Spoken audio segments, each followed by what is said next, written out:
Nos últimos meses, talvez por causa das grandes quedas na bolsa combinadas com a forte entrada de novos investidores nela, muitos deles influenciados por diquinhas e opiniões superficiais de influenciadores na internet, eu tenho recebido diversas perguntas sobre o que fazer com investimentos ruins. Daniel, tô com prejuízo de 90% nessa ação, o que fazer? Daniel, eu tô segurando essa ação que é muito ruim, eu vendo agora ou espero um pouco mais? Daniel, faz sentido segurar até zerar o prejuízo ou vendo essa posição agora? E são justamente essas perguntas que eu responderei no vídeo de hoje, e ao final dele você saberá exatamente o que fazer com aquele investimento que você se arrepende tanto de ter feito.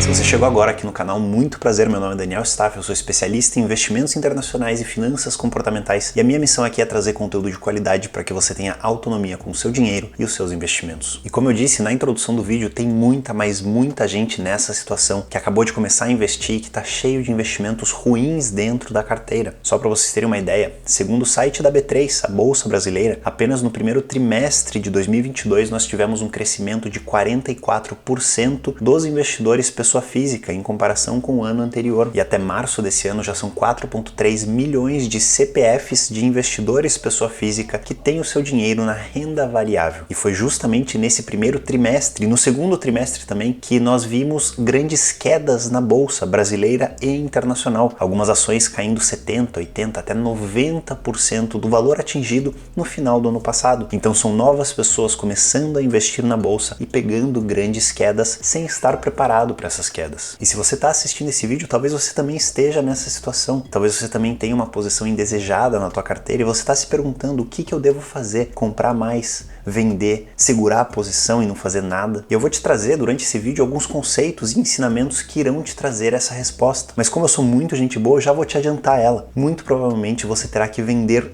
todas as posições que não fazem sentido dentro da sua carteira, independente do prejuízo, do lucro ou de qualquer outro fator que talvez esteja te deixando na dúvida sobre o que fazer com ela. E se você acredita nessa minha sugestão, já pode pausar o vídeo aqui, abrir teu home broker, vender aquelas posições que não fazem sentido e seguir a vida. Mas se você quer entender um pouco mais do porquê que eu tenho essa opinião, do porquê que eu tô te falando para vender essas posições, independente de quanto você pagou por elas, continua aqui que os próximos minutos servirão justamente para isso. Para começar, é importantíssimo a gente definir de quais investimentos, de quais posições nós estamos falando nesse vídeo. Nós não estamos falando de posições boas, de qualidade, que você estudou, que você conhece, que você está confortável em segurar, independente das altas ou das quedas de curto prazo. Se você tem uma posição dessa na carteira, que você estudou, que você conhece muito bem, muito provavelmente você está confortável com essas variações negativas. Você sabe que elas podem acontecer, você sabe quais são as fraquezas e os pontos fortes desse investimento, e muito provavelmente se você fez um bom trabalho, você está agradecendo essas quedas, afinal você pode comprar mais desse investimento a preços mais baixos. É justamente isso que um bom investidor faz, ele aproveita preços mais baixos para aumentar suas posições naqueles investimentos que fazem sentido. As posições que a gente vai falar no vídeo de hoje são aquelas que não são boas, que você não conhece, que você não confia, que você não estudou, talvez você investiu só porque um influenciador ou um amigo teu falou que era um bom investimento sem você entender aonde estava colocando dinheiro. São aquelas posições que, dando prejuízo, tiram o seu sono, te deixam ansioso, te deixam desconfortável. E são justamente essas posições que eu te digo para vender imediatamente, independente do quanto você pagou por ela, independente do prejuízo, independente das perspectivas futuras que aquela pessoa que te indicou os investimentos diz que vai acontecer. E eu te explico o porquê, começando com talvez um dos conceitos mais importantes, não somente dos investimentos, mas da nossa vida inteira. O primeiro motivo que você deve vender esses investimentos ruins é o custo de oportunidade. Sabe quando você está em casa numa sexta-feira à noite e você precisa decidir entre ir para balada ou para um bar com seus amigos ou ficar em casa assistindo aquela tua série preferida, comendo uma pizza e tomando uma cerveja ou um vinho? Dependendo da festa, dos amigos e do vinho que você tem em casa, essa não é uma decisão difícil de tomar, mas às vezes ela é. E a dificuldade entre você escolher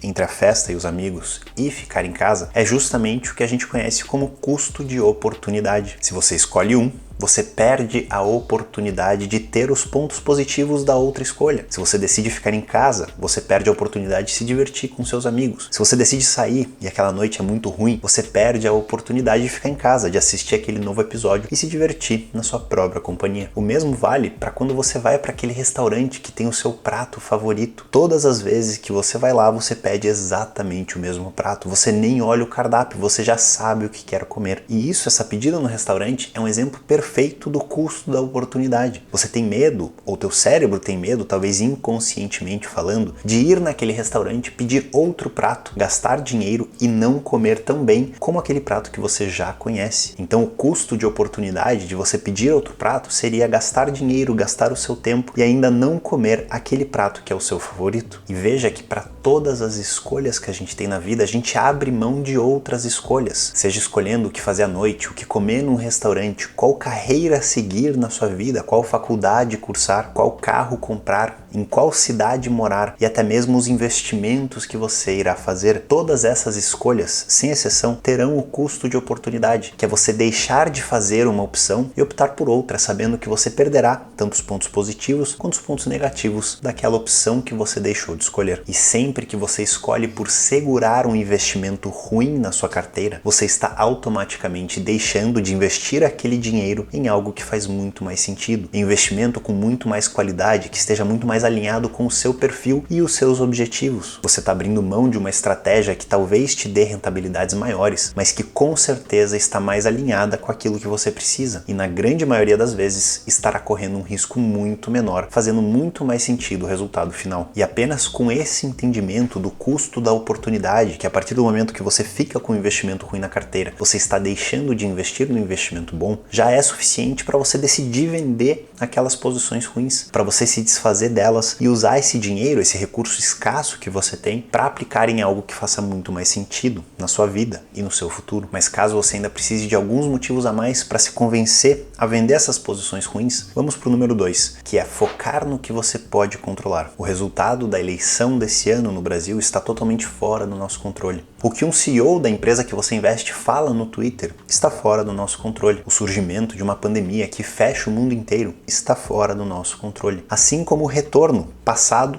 e futuro de qualquer investimento que você tem na sua carteira. Ele está fora do nosso controle. E é justamente por isso que as suas decisões entre manter ou não um investimento na carteira não devem depender desses retornos passados e das expectativas de retornos futuros. E já a gente vai falar sobre o viés da ancoragem, que leva em consideração esses preços. Mas antes eu quero passar essa mensagem para vocês. Foquem no que vocês podem controlar. A definição do seu perfil de investidor você pode controlar. Os seus objetivos financeiros você também pode controlar. A alocação da sua carteira, que é o percentual que você destina para diferentes classes de ativos, renda fixa, variável, caixa, investimentos alternativos, você pode controlar. Inclusive, essa decisão de alocação de carteira é provavelmente uma das decisões mais importantes que você faz na vida de investidor. Mas isso é um assunto para um próximo vídeo. A dedicação que você dá para estudar uma posição em investimento e ver se ele faz sentido ou não na sua carteira é algo que você pode controlar. E a decisão em investir ou não nessa empresa, ou então em sair de investimentos ruins para colocar em investimentos bons, é algo que você também pode controlar. E a partir do momento que você foca naquilo que você pode controlar, você corre menos risco, se estressa menos com o mercado e com as variações imprevisíveis de curto prazo, investe melhor e aumenta as possibilidades de ter melhores retornos de longo prazo. Então não importa quais foram os retornos passados de uma ação, ou qual que é a história que aquela pessoa te conta para te convencer a investir nela. Se ela é uma posição ruim, se você não está confortável com ela e se você não conhece ela muito bem, é hora de se desfazer dela. Essa venda e essa decisão é o que está dentro do seu controle e é a decisão que faz sentido. Agora, o que essa posição fará daqui para frente, se ela se recuperará ou não, se ela zerará o seu prejuízo ou não, isso está fora do seu controle e não deve ser um determinante nessa escolha. O motivo de número 3 para você se desfazer de posições que não fazem sentido é o que a gente conhece em inglês como endowment bias. Uma tradução para o português seria o viés da posse. E eu já explico para vocês o que é esse viés, mas antes vamos fazer um exercício. Digamos que você tem 10 mil reais nessa ação que já caiu muito e que você não gosta dela. Agora eu quero que você imagine que ao invés de ter essa posição dentro da sua carteira, você tem o mesmo valor, só que em caixa, disponível para você investir. E você pode escolher entre reinvestir esse dinheiro naquela mesma posição aos preços de hoje, comprar novamente aquela posição, ou então pegar esse dinheiro e investir em algo diferente, em algo que faça mais sentido para a tua estratégia. E aí a pergunta que fica é: você investiria novamente nessa posição que te deixa desconfortável, ou você colocaria o seu dinheiro em outro lugar? Se a resposta for que você investiria novamente, talvez faz sentido segurar essa posição. Agora, se você me fala que você pegaria esses 10 mil reais ou esses R$1.000 e colocaria em outro lugar, caso ele estivesse disponível na sua conta, está na hora de vender essa posição o quanto antes. E esse exercício serve justamente para reduzir, não eliminar, porque eliminar é impossível, mas reduzir o viés da posse, ou endowment bias, que tanto nos afeta. Para você entender o que é esse viés da posse, eu quero te dar um exemplo da vida real. O meu sogro, o Jorge, pai da Gabi, minha esposa, ele tem um carro que está caindo aos pedaços. O carro é mas tão velho que quando eu comecei a namorar ela, há 13 anos, ele já era velho. É um Fiat Idea, se eu não me engano, de 2002 ou 2004. Eu tive que perguntar o modelo para ele no WhatsApp hoje cedo. E eu confesso que eu não sei como que o coitado ainda existe. Você liga o carro e você escuta cada barulho que você nem imaginava que fosse possível dentro de um automóvel. O para-brisa tá trincado, os freios não funcionam direito, o pneu tá careca. Enfim, vou parar de falar mal do carro porque senão o Jorge vai ficar puto comigo. Mas a mensagem que eu quero passar é a seguinte: se você tivesse que comprar esse carro dele, você talvez ofereceria uns 200, 300, 500 reais. Eu acho que se ele tentar vender, ele não consegue vender nem pro ferro velho, de tão quebrado, tão destruído, tão velho que o carro tá. Agora, se você pergunta para ele por quanto ele venderia o seu querido Fiat, o seu querido carro, o xodozinho dele, ele com certeza te dará um valor extremamente mais alto do que aquele que o mercado estaria disposto a pagar. Isso se ele aceitar vender o carro por esse preço mais alto, porque eu acho que isso nunca vai acontecer. O Noah vai estar tirando a carteira de motorista dele aprendendo a dirigir no Fiat do Jorge. E isso é justamente o viés da posse. Aquilo que é seu, principalmente algo que é seu por muito tempo, você dá um valor muito maior do que o valor real que ele tem. E essa diferença entre o valor real e o valor que você acha que aquele item tem, fica cada vez pior à medida que o tempo passa, à medida que você cria novas memórias com ele, à medida que você se apega mais àquele item, seja um carro, seja uma roupa ou os seus investimentos, à medida que você estuda mais aquela empresa, à medida que você vê ela se comportar de diferentes maneiras durante diferentes ciclos econômicos, você vai se apegando cada vez mais a ela e fica cada vez mais difícil de se desfazer desse investimento que não faz sentido. Mas veja que com esses itens de coleção, com esses itens que você se apega a eles, como é o carro do Jorge, ou então a sua camiseta favorita, ou uma caneca que você tem que você gosta muito, até faz sentido segurar eles, não vender eles, não se desfazer deles, porque eles têm aquela carga emocional por trás. Agora, com o investimento, com uma ação, com uma empresa que não faz nem ideia de quem você é, isso não faz o menor sentido. Então imagine que você não tem essa ação, que você tem o equivalente daquele dinheiro disponível em caixa. Se você investiria novamente nessa ação, faz sentido manter ela. Se a resposta for que você investiria em outra posição, tá na hora de vender ela o quanto antes. Motivo de número 4, se é que você ainda não está convencido a se desfazer dessas posições, é o viés da ancoragem, ou em inglês anchoring bias. E é aqui que entra um dos argumentos preferidos das pessoas que ainda estão agarradas naquela posição e não vendem ela por nada. Ah, Daniel, mas eu ainda estou no prejuízo. Quando eu voltar pro 0 a 0 vai ser a hora que eu vou vender essa posição. O mercado financeiro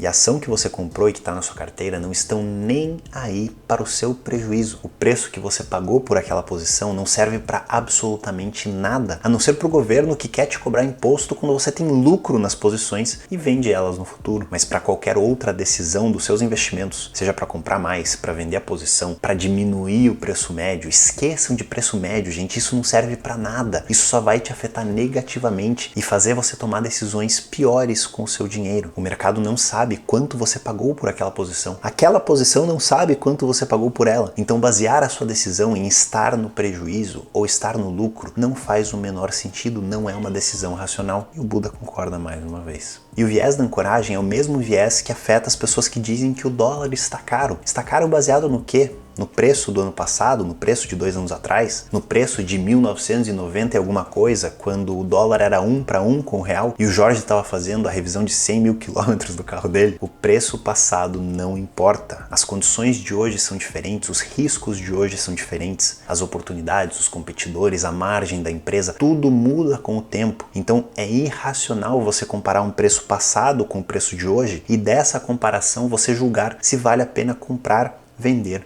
ou segurar a posição. Esperar zerar o prejuízo é um erro que você não pode cometer. Esqueça isso de uma vez por todas. Inclusive, se você fala que você tem a esperança de zerar o prejuízo, que a ação já caiu demais, então ela deve subir daqui para frente, você está sofrendo não somente do viés da ancoragem, mas também de outros vieses, como o viés da aversão à perda, do excesso de confiança e da ilusão de controle. Não seja vítima desses vieses. Esqueça o preço que você pagou e zere a posição que não faz sentido, estando em prejuízo ou não. Agora, só para aqueles que ficaram até aqui no vídeo, inclusive muito obrigado, já deixa o seu like aqui também para mostrar que você tem presença, que você realmente quer aprender o assunto que eu tô falando. Eu vou trazer alguns pontos adicionais para vocês tomarem uma decisão ainda melhor, ainda mais evoluída em relação a essas posições. Pelo que eu falei até agora, é óbvio que faz sentido vender as posições o quanto antes. Mas será que existem algumas exceções? Pensando aqui, talvez sim. Uma delas é quando essa posição indesejável, essa posição ruim, é um percentual tão, mas tão baixo da sua carteira que não afeta a sua estratégia. Digamos que você tenha menos de 1% da sua carteira nessa posição ruim e você decide esperar para ver o que vai dar. Obviamente, essa não é uma decisão racional. O certo mesmo é vender essa posição por menor que ela seja e alocar em investimentos que façam mais sentido, mas não é essa posição pequena que irá destruir a sua estratégia de longo prazo. Afinal, se tudo der errado, você perde apenas um pequeno percentual, menos do que 1% da carteira. Mas se der certo e você estiver posicionado, você participa dessa alta, que lembrando está fora do seu controle. Mas tenha certeza que você só manterá essa posição se for um percentual realmente pequeno, que é o que eu gosto de chamar de um satélite especulativo. É uma posição que pode ser que faça sentido na carteira, dependendo da sua estratégia, que eu ensino lá no curso Autonomia Financeira, o método satélite, que permite essas posições um pouco flexíveis dentro de um controle muito rígido e muito responsável. Um outro ponto a se observar, ou melhor, uma atitude a tomar, é enxergar esse prejuízo que você tem, esse prejuízo que você vai realizar nessas posições ruins ao vender elas, como o preço de uma lição. Sim,